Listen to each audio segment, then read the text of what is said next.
Ladies and gentlemen, there comes a moment in every person's life when they must decide. Do I continue to let the noise of others shape my inner world, or do I choose stillness and rise above the chaos? This message is for those who are tired, not physically, but spiritually. Tired of carrying burdens that are not theirs. Tired of confusion, of doubt, of being drained. If you want to learn how to face the storm without becoming the storm, stay with me. There is a path through this, not with force, not with anger, but with wisdom. 13 steps, each a doorway to clarity, strength, and liberation. There are many battles we face in life. Some are loud and clear, like illness, loss, or failure. Others are quieter but no less destructive. One of the most common, and perhaps the most draining of all, is the battle of maintaining your peace in the presence of toxic people. This is a fight not of fists, but of energy. Not of words, but of awareness. Toxicity is not always loud. It doesn't always come in the form of shouting, conflict, or open disrespect. Often, it comes quietly, wrapped in sarcasm, passive aggression, constant criticism, or subtle manipulation. It wears the face of people who smile at you but drain you. People who appear to care but constantly chip away at your confidence, your sense of self-worth, your joy. But the truth is, the greatest danger does not come from the toxic person. It comes from how we respond internally. What do we allow inside the fortress of our mind? This is where the journey begins. If your mind is open to every breeze, your peace will always be at the mercy of the wind. So the first and most vital teaching is this: guard the door of your mind. In life, we build homes with walls, windows, and locks. We do not leave the front door wide open for anyone to walk in. We close the door at night. We lock it. We make sure that only those we trust, those we love, those who respect us, are allowed into our living space. And yet, we often forget to build those same walls within ourselves. We let everyone in. Their opinions, their bitterness, their chaos. We allow it to enter without question. Think of the last time you spoke to someone who made you feel small. Someone who, through their words or actions, left a heavy cloud over your day. Maybe they didn't say anything overtly cruel. Maybe it was just a tone, a dismissal, a subtle belittling. You walked away feeling less valuable, less joyful, less seen. What entered your mind in that moment? Did you hold on to their energy? Replay their words over and over? Question yourself because of what they said? This is what it means to leave the door unguarded. To master your life, you must first master the gate of your mind. Not with violence, not with anger, but with clarity, with gentle firmness, with the understanding that you are not obligated to receive what others project. Someone may try to hand you their bitterness, but you do not have to take it. They may try to burden you with their drama, their judgments, their unresolved pain, but you can choose to remain light. And this is where a subtle discipline must emerge. Not a harsh denial of others, but an inner vigilance. Ask yourself, when you are around certain people, do I feel expanded or diminished? Do I feel respected or reduced? Do I walk away feeling heavier or lighter? The mind, like a garden, grows what is planted. If you allow others to sow seeds of doubt, criticism, fear, or comparison, those weeds will grow, quietly at first, then wildly. But if you are intentional, if you guard your garden, only letting in words, thoughts, and people who nurture your growth, then your mind becomes a place of peace, clarity, and strength. This is not about shutting out the world. It's about being wise with whom you allow to influence your thoughts. Because thoughts, once planted, become feelings. Feelings become habits. And habits become the shape of your life. Now, once we begin to guard our mind, a natural question arises. What do we do when toxicity comes knocking, not once, but repeatedly? What happens when it's someone we cannot easily avoid? Family, coworkers, even people we once considered close. Here, we move to the second teaching: respond, don't react. Reaction is instinctive. It is fast, emotional, and often impulsive. Someone criticizes you, and you lash back. Someone disrespects you, and you raise your voice. But what has really happened in that moment? They have succeeded, not in proving anything, but in pulling you into their world. Their chaos has become yours. Their storm has found shelter in your heart. To react is to give them control, but to respond, that is mastery. Response is not weakness, it is not passive, it is conscious, it is deliberate. It is choosing your action rather than being pushed into it. And this choice gives you back your power. Imagine someone throws a rock at you. Your reaction might be to throw one back. But what does this accomplish? Both are hurt. Both are now entangled. Both have descended into the same level. But if you simply step aside, the rock falls to the ground. You remain unharmed. You remain centered. This is not always easy, especially when the attack is personal, when it touches your wounds, your past, your pride. But this is precisely why it is powerful. Because in that moment, you reclaim the space between stimulus and action, and in that space lies wisdom. One of the greatest disciplines is the pause. That single breath before you speak. That brief silence before you reply. In that silence, you ask, is this worth my peace? Is this drawing me closer to who I want to be, or further away? You see, toxic people often rely on your reaction to feed their patterns. They are like a fisherman, casting bait to see what you will bite. Your reaction is their victory. But when you respond calmly, or not at all, you take away the hook. There is nothing for them to grab onto, and slowly, the pattern begins to unravel. This does not mean you never speak up. There is a time for clarity. There is a time to set boundaries with words. But it is the energy behind your words that makes the difference. Are you speaking to defend your ego, or to express your truth with calm authority? The former drains you. The latter empowers you. Let me share a story that may feel familiar.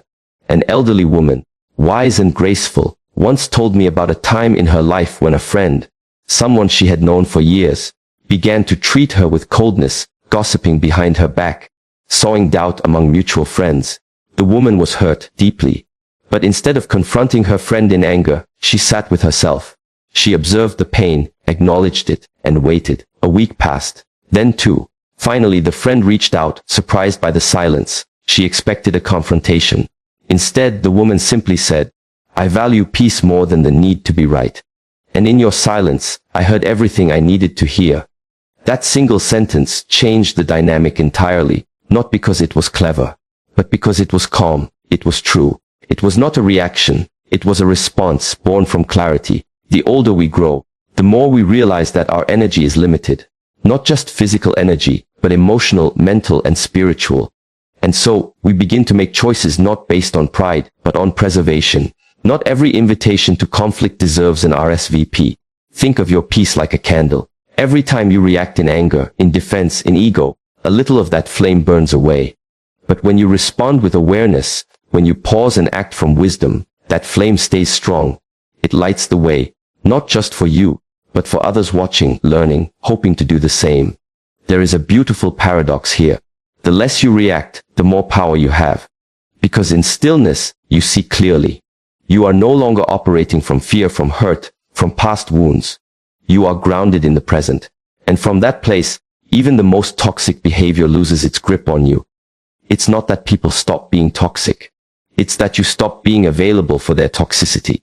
This is not coldness. It is clarity. And clarity is love, not just for others, but for yourself. The love that says, I will not poison my soul to match your pain. I will remain whole, even if you are broken. Now, this takes practice.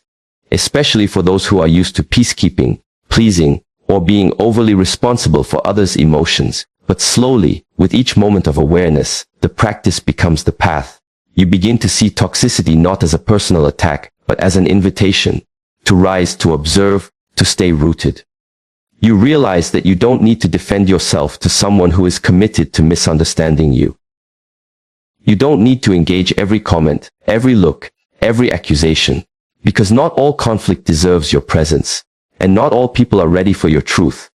So you protect your mind, you respond, rather than react, and in doing so, you reclaim the sacred space of your life. You become the calm in the chaos, the mountain in the storm, and as we walk deeper into this journey, we will explore how to set boundaries without walls, how to detach without becoming numb, and how to hold compassion without sacrificing your well-being. There is still much to uncover. But the path begins here, with your mind, your response, and the quiet, steady power of your presence. In the quiet spaces between our conversations, and in the lingering moments after we leave a room, something very important is happening. It's invisible, but it shapes everything. What's happening is an exchange of energy. It flows like breath between people. Some leave us feeling grounded, whole, perhaps even lighter than when we arrived. And others, though the interaction may seem small, leave us feeling heavy, tense, emotionally drained. This invisible current that moves through our relationships, our environments, and even our thoughts is more than a feeling, it's a currency. And like any currency, where we spend it, how we spend it, and with whom determines what we gain or lose in return. There's a lesson that life quietly teaches us, often through fatigue and disappointment. Not every person deserves your energy. And yet, how often do we find ourselves offering it anyway, giving our time, our focus, our emotional availability, our presence, to people who do not respect it, nurture it, or value it? We give our energy to arguments that don't matter, to people who have already made up their minds about us, to situations that keep looping with no resolution. And then we wonder why we feel depleted. Energy, like time, is not infinite. It is sacred. It is our life force. And every day, we are making choices, whether we are aware of them or not, about where that force goes. The problem is that many of us have not been taught to protect it. Especially if we were raised to be polite, to be accommodating, to keep the peace, to be endlessly available. Especially if we come from generations that confused kindness with self-sacrifice. But the truth is, generosity without discernment is not kindness. It is neglect. Neglect of the self. There's something very powerful that happens when you start seeing your energy as currency. You become more intentional. You begin to notice who truly earns it. You begin to pay attention to how you feel after a conversation, not just what was said during it. You start to ask questions like, did this interaction lift me up or pull me down? Am I being present because I want to be, or because I feel obligated? This shift is not about building walls or becoming cold. It's about choosing wisely. It's about understanding that every moment spent in frustration, every hour spent trying to please someone who cannot be pleased, every day spent in an emotional tug of war, costs you. And what it costs is not just time. It costs you clarity. It costs you joy. It costs you presence with the people who actually love and support you. And perhaps most tragically, it costs you the relationship with yourself. There are people in this world who will always take more than they give, who see others not as equals in energy, but as sources to tap into. These people are not necessarily evil or even malicious. Often, they are simply unaware, unhealed, and caught in their own cycles. But just because someone is hurting, does not mean they are entitled to hurt you. Just because someone needs, does not mean you must give. Your energy is not a charity. Your peace is not a public service. And so, we learn to protect it. We learn to ask ourselves, is this person feeding my spirit or feeding off of it? And we begin to act accordingly. Maybe it means answering the phone less often. Maybe it means keeping some conversations brief. Maybe it means letting go of certain relationships altogether. This is not cruelty. This is clarity. It is understanding that you are not here to be everything for everyone. You are here to be whole within yourself. Let me share something that an older gentleman once told me after he had retired from decades in the business world. He said, "When I was young, I thought success was about being liked. So I gave and gave until I had nothing left.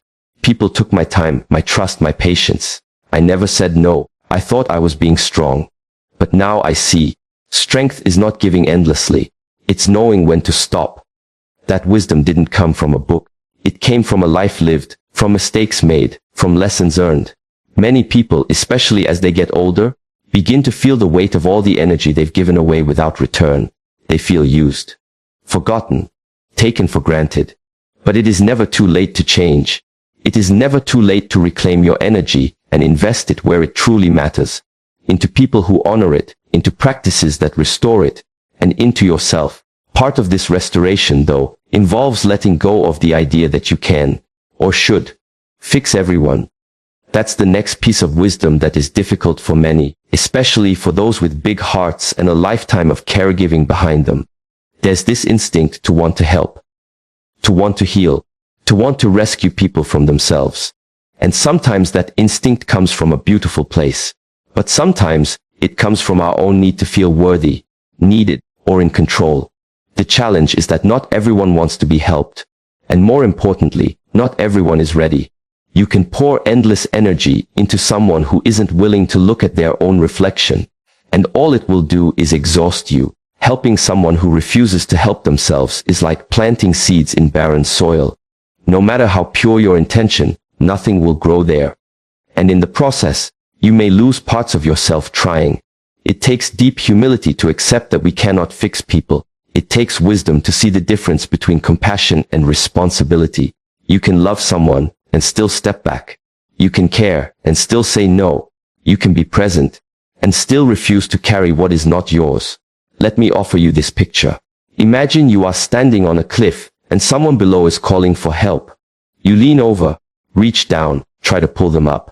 But they are not climbing. They are not trying. They are holding on to you, and in the process, they begin to pull you down. What do? Do you stay there, trying to lift them while you both risk falling? Or do you let go? Not out of cruelty, but because your strength has limits. In life, there will be people who are drowning in their own emotions, their own pain, their own patterns. And instead of swimming, they will try to hold on to you. If you're not careful, you'll sink with them. Sometimes the most loving thing you can do is step away and let them meet themselves in the water. Let them learn to swim. Let them find their own strength. This isn't abandonment. It's trust. Trust that their path, their pain, and their progress are their own to walk. You can still pray for them. You can still hope for them. But you do not have to lose yourself trying to save them. This is especially hard when the toxic person is someone close. A partner, a child, a sibling, a lifelong friend. Our emotions tell us we can't leave. Our guilt says we should stay. But clarity whispers a deeper truth. Love does not mean sacrificing your soul. Love, when it is true, allows space for both people to grow. If growth only goes one way, something is broken. Sometimes we stay because we think we're the only one who can help. But often, our presence keeps the other person from facing themselves. They never have to take full responsibility because we're always softening the consequences. That's not love. That's enabling. And the truth is, they may need to fall. They may need to break. They may need to reach a place of discomfort before they decide to change. We must learn to differentiate between support and self-sacrifice. Supporting someone means being there with boundaries. It means offering guidance when asked, not when forced. It means giving from a full cup, not an empty one. So if you find yourself constantly trying to rescue someone, to fix them, to change them, ask yourself, why? Is it truly for them? Or is it about your need to feel needed, your fear of letting go, your belief that their healing depends on your presence? If so, it's time to reflect, not with judgment, but with honesty. You cannot force someone to evolve. You cannot argue someone into growth. You cannot heal someone who refuses to stop picking their own wounds. What you can do is walk your own path with clarity and let your peace become a mirror for them. When they are ready, they will begin to see it. And if they never do, you will still be whole. Energy and effort are not proof of love. Awareness is. Self-respect is. Knowing when to stay and when to walk away. That is the quiet wisdom that often comes with age. That is the lesson that teaches us to preserve what is sacred, to protect what is vital, and to recognize that healing is always a choice. But it's a choice that must come from within. There is much more to explore. The path continues, and with it, the next layer of insight. The understanding that some of the most powerful tools we possess are not loud or forceful, but subtle, invisible, often underestimated. But before we reach there, we stand now in this place of recognition. Recognition that your energy is not infinite, and your responsibility is not to fix others, but to stay true to your peace. There is a stillness that many of us begin to seek as we grow older. It is not silence, exactly, but something deeper, a calmness inside that tells us we are no longer at war with the world, or with ourselves. Yet for many, that inner stillness is disturbed not by loud noise, but by subtle friction, the tension of unspoken resentments, the sharp edges of sarcasm, the pull of relationships that drain instead of nourish. We find ourselves disturbed not by grand events, but by small, repeated interactions that wear down the peace we've fought so hard to build. This is why clarity becomes a gift. And one of the clearest signs of maturity, of self-awareness, is this learning to respond rather than react.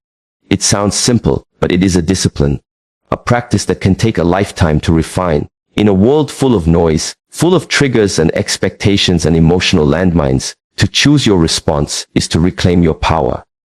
let us reflect on the difference. A reaction is immediate, instinctive, and often fueled by ego. It is the raised voice when someone speaks disrespectfully. It is the harsh reply when you feel attacked. It is the need to prove, to win, to retaliate.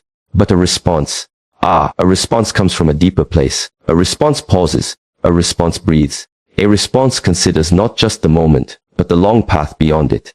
To respond instead of react is not weakness. It is strength governed by wisdom. It is the strength to observe your own emotions without being consumed by them. The strength to see a person's pain beneath their behavior without making it yours to carry. It is the wisdom to know that not every insult needs a rebuttal, not every disagreement needs a battle, and not every provocation deserves your energy. There's a great freedom in learning to let certain things pass through you without leaving a wound. But this does not come easily, especially when someone toxic presses the same old buttons, the ones tied to past hurts, to childhood wounds, to old insecurities. And yet, those moments are your invitation to grow. When you feel your heartbeat quicken, when you feel that surge of heat behind your chest, that is the moment to pause, not to suppress, but to step back and ask yourself, is this mine to carry? Is this worth my peace? I once spoke with a woman in her late 60s who shared something profound. She said, "In my youth, I used to fight every battle. I thought standing up for myself meant never backing down.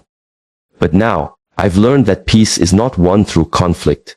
It's chosen through discipline. There's a power in knowing you could speak, you could argue, you could confront, but choosing not to, because it would cost you more than it would resolve. This wisdom comes not from giving up, but from having seen enough. Enough arguments that led nowhere. Enough stress that changed nothing. Enough time lost that can never be reclaimed. The older we get, the more clearly we see that some things simply aren't worth the fight. And it's not because we're afraid, but because we've come to value our inner world above all. When someone speaks to you from a place of toxicity, they often want a reaction. They want your energy. They want you tangled in their emotions. Why? Because chaos is familiar to them. They thrive in confusion, in drama, in the emotional storms they create.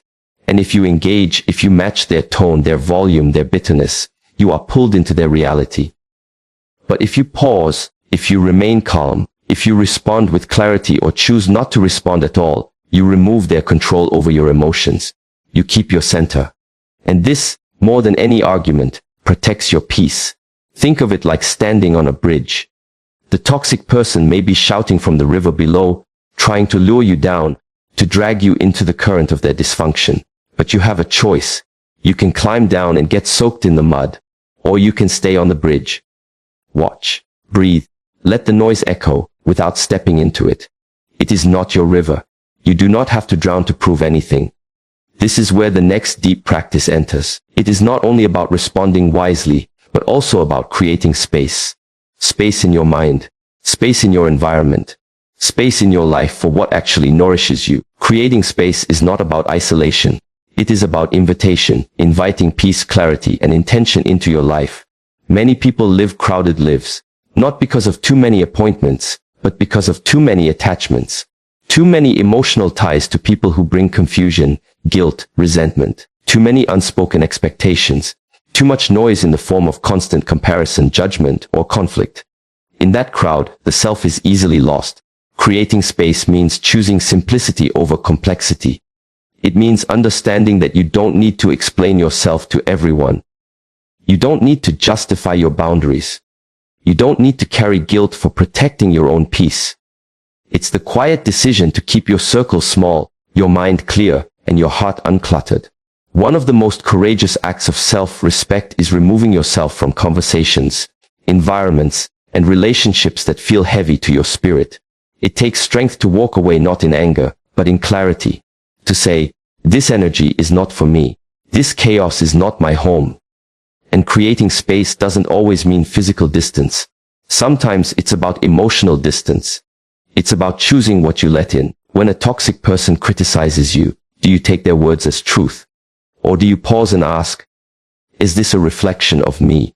Or a projection of them? When someone tries to guilt you into doing something, do you bend under the weight of obligation? Or do you stand in your truth and say, No, not this time. These questions are not about shutting people out. They're about inviting your true self in.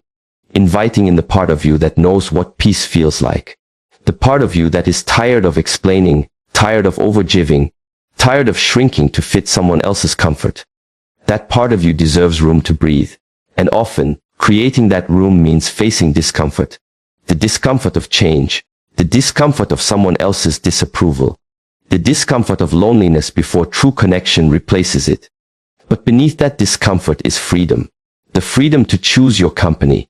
The freedom to shape your inner world. The freedom to say yes only when you mean it. And no without apology. I've spoken with many people in the second half of their lives who share this same realization, that the greatest luxury is peace. Not possessions, not prestige, but waking up in the morning without dread. Being able to sit in your home without walking on eggshells. Being in relationships where you can breathe, freely, fully. That kind of peace is built, not found. And it's built through choices. Daily, deliberate choices to protect what nourishes you and release what drains you. You may have spent years, even decades, giving your energy to people who did not know how to receive it with care. You may have learned to silence your own needs to keep the peace. You may have tolerated behavior that left you bruised emotionally, because you thought it was your role to endure. But now, in this season, you are being invited to do something different. You are being invited to choose stillness over struggle, discernment over duty, response over reaction, space over suffocation. This is not selfish. It is sacred, because your presence is sacred. Your emotional energy, your time, your attention, these are gifts, and not everyone deserves them. There is nothing noble about being available to people who dishonor you. There is nothing spiritual about sacrificing your peace for someone else's comfort. The path forward, then, is not paved with confrontation. It is shaped through clarity, through silent decisions, through pauses instead of replies, through distance that speaks louder than words, through actions that say, I will no longer betray myself to stay in someone else's story. And so, we continue. The next lessons are waiting, rich with insight. But as we stand in this moment together, let this truth settle in. You are allowed to protect your energy. You are allowed to create space. You are allowed to respond with calm, not react with chaos. And you are allowed to walk your path in peace, even if others do not understand it. As we continue this journey of understanding and growth, it becomes evident that the path to peace is not solely about distancing ourselves from toxicity, but also about cultivating a deeper connection with our own values and boundaries. This internal alignment serves as a compass, guiding us through interactions with others while maintaining our integrity and serenity. In the wisdom of C.S. Lewis, you are never too old to set another goal or to dream a new dream. This sentiment resonates deeply when considering the importance of setting boundaries. It's a reminder that at any stage in life, we possess the agency to redefine our interactions and protect our well-being. Setting boundaries is not an act of isolation, but an expression of self-respect. It involves clearly communicating our limits and expectations, thereby fostering relationships grounded in mutual respect and understanding. This practice is particularly vital when dealing with individuals whose behavior consistently undermines our peace. Consider the insights shared by Jim Rohn, who emphasized the significance of surrounding oneself with positive influences. He advocated for the deliberate removal of toxic individuals from our lives to create space for growth and positivity. This perspective underscores the transformative power of conscious boundary setting. Moreover, embracing the concept of self-respect entails recognizing our intrinsic worth and refusing to tolerate behavior that diminishes it. It's about honoring our values and making choices that align with our authentic selves. This commitment to self-respect empowers us to navigate relationships with clarity and confidence. In the words of Mel Robbins, you have the power to change your life. You just have to take the first step. This call to action serves as a poignant reminder that the journey toward peace and fulfillment begins with intentional choices. By setting boundaries and upholding our self-respect, we take decisive steps toward a life characterized by harmony and purpose. As we reflect on these principles, let us recognize that the pursuit of inner peace is a continuous process. It requires vigilance, courage, and a steadfast commitment to our well-being. By embracing our values and asserting our boundaries, we create a foundation upon which meaningful and respectful relationships can flourish. In doing so, we not only protect our own peace but also inspire others to embark on their own journeys of self-discovery and growth. Let us continue to move forward with intention, guided by the wisdom of those who have walked this path before us. In the journey of life, especially as we accumulate years and experiences, we often encounter individuals whose presence challenges our peace and equilibrium. These encounters, while testing, offer profound opportunities for growth and self-discovery. One of the most empowering realizations is understanding that we are not obligated to engage with every challenge or individual that crosses our path. Consider the wisdom shared by me, who emphasizes the importance of discerning where we invest our energy. He suggests that not every battle is ours to fight, and recognizing this can be a liberating experience. It's about acknowledging that our time and emotional resources are finite, and choosing to allocate them wisely. Reflecting on personal experiences, many of us can recall moments where we felt compelled to respond to negativity or confrontations, only to later realize that our involvement did little to change the situation, but significantly impacted our inner peace. These instances teach us the value of selective engagement. In practical terms, this means assessing situations and relationships through a lens of self-awareness and intentionality. Before reacting, we can ask ourselves, is this worth my energy? Will my involvement lead to a constructive outcome? Such questions serve as checkpoints, guiding us toward responses that align with our well-being. Moreover, embracing this mindset doesn't equate to passivity or avoidance. Instead, it reflects a strategic approach to interpersonal dynamics, where we choose our battles based on their significance and potential for positive impact. It's about prioritizing our mental and emotional health without compromising our values. As we continue to navigate the complexities of human interactions, especially in our later years, this principle becomes increasingly relevant. It encourages us to focus on relationships and engagements that enrich our lives, fostering a sense of fulfillment and tranquility. By consciously deciding where to direct our attention and energy, we not only protect our peace but also create space for meaningful connections and experiences. This intentional living becomes a testament to our growth and the wisdom we've cultivated over the years. In embracing this approach, we set a powerful example for others, demonstrating that true strength lies in discernment and the courage to choose peace over unnecessary conflict. It's a journey of self-mastery, where we honor our boundaries and invest in what truly matters. And so, as we reach this moment of stillness at the end of our shared reflection, let us take a breath, not to close the journey, but to recognize how far we've come in understanding the quiet strength it takes to deal with toxic people and reclaim our inner harmony. We have spoken not just of tactics or clever responses, but of the deeper wisdom that rises when one becomes fully present, fully grounded, and fully aware of what is worthy of our time and energy. To walk through this life without being shaken by negativity is not a gift we are born with. It is a skill, forged in silence, discipline, and awareness. It is choosing not to absorb the poison thrown at you. It is stepping back, not in weakness, but in power. It is walking away, not because you have nothing to say, but because your peace is worth more than proving a point. For those of us who have walked many seasons, who have seen friendships fade and challenges arise, you know already the cost of misplaced energy. You know how time, that most precious and fleeting gift, cannot be squandered on the bitterness of others. But perhaps you have forgotten how much strength lies in a simple, calm refusal. A refusal to engage, to be pulled, to be defined by anything that does not reflect your deepest values. This entire journey has been about remembering that strength is not loud. Peace is not passive, and growth is not always visible from the outside. The strongest among us are not those who shout back or fight every battle.